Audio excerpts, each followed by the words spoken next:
আপনি কি একবারের জন্য ভেবেছিলেন ইংল্যান্ডকে হারিয়ে দিয়ে আফগানিস্তান চ্যাম্পিয়ন্স ট্রফির সেমিফাইনালের দৌড়ে টিকে থাকবে? টিকে গেছে এবং বীর দর্পে টিকে গেছে। Congratulations Afghanistan cricket team. বাংলাদেশের পরবর্তী বা শেষ ম্যাচ পাকিস্তানের বিপক্ষে। তাতে অবশ্য কিছু যায় আসে না, ওটা জিতলেই কি না জিতলেই কি। আফগানিস্তানও চ্যাম্পিয়ন্স ট্রফির সেমিফাইনাল দৌড়ে থাকে, আর বাংলাদেশ টানা 2 ম্যাচ হেরে বিদায় হয়ে যায়।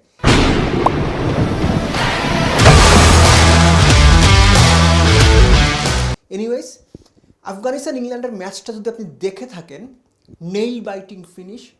ঠিক ইংল্যান্ড যেভাবে অস্ট্রেলিয়ার কাছে হেরেছিল 350 করে, ওই ম্যাচে যে ধরনের উত্তেজনা ছিল এই ম্যাচটাতেও এক্স্যাক্টলি একই রকম উত্তেজনা ছিল। 3 জন ক্যারেক্টার। ইব্রাহিম জাদরান 177 করেছেন। আজমাতুল্লাহ ওমরজাই 31 বলে 41 করেছেন, 58 রানে 5টা উইকেট নিয়েছেন। জো রুট 111 বলে 120 রানের অবিশ্বাস্য এক ইনিংস খেলেছেন, তারপরও দলকে জেতাতে পারেনি।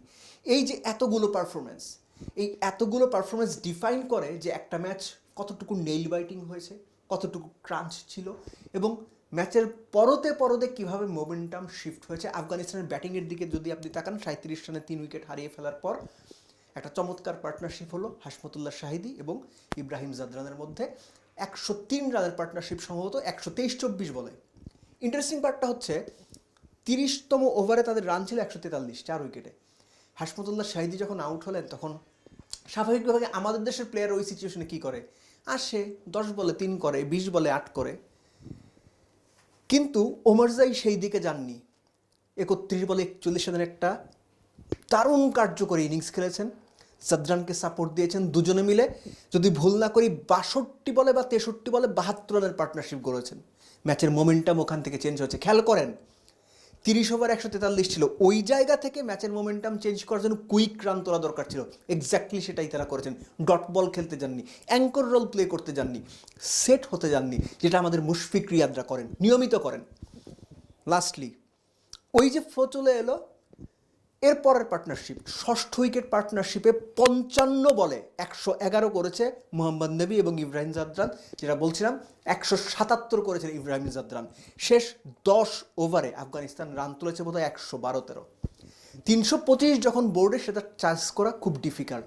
কিন্তু জো রুটের দারুণ এক ইনিংসে শেষ পর্যন্ত মোটামুটি রেইসে ছিল ইংল্যান্ড। এমনকি জেমি ওভারটন, যিনি 8 নম্বরে ব্যাট করেছেন, তিনিও 38 রানের একটা কার্যকরী ইনিংস খেলে ম্যাচ প্রায় বের করে নিয়ে যাচ্ছিলেন, কিন্তু শেষ রক্ষা হয়নি। আফগানরা তাদের নার্ভ হোল্ড করেছে, ম্যাচ জিতেছে, ইংল্যান্ডকে হারিয়ে দিয়ে এখন সেমিফাইনালের রেইসে আছে। শেষ ম্যাচ জিতলে তারা নিশ্চিতভাবে সেমিফাইনালে। বাংলাদেশ নামে পাকিস্তানের বিপক্ষে কী এক্সপেক্ট করেন? এক্সপেক্ট করার কি আছে আসলে? বাংলাদেশ যদি লাস্ট ম্যাচ জিতেও যায়, কি যায় আসে? বাংলাদেশ টিম ম্যানেজমেন্টকে দ্রুততম সময়ে সিদ্ধান্ত নিতে হবে এই মুশফিক রিয়াদদের তারা কতদিন টানবেন। কথা আছে এই বছরই মাঝখানের দিকে পাকিস্তান বাংলাদেশে আসবে 3টা ওয়ানডে এবং 3টা টি20 খেলার জন্য। সেখানেও কি আমরা রিয়াদ মুশফিকদের ওয়ানডেতে দেখতে পাবো, সাদা বলের ক্রিকেটে দেখতে পাবো, নাকি তাদেরকে গুড বাই বলার সময় হয়েছে? এই যে বাংলাদেশের টপ অর্ডার ভেঙে পড়ে, চিকিৎসা কি? ওষুধকে দেবে, ডাক্তার কোথায়?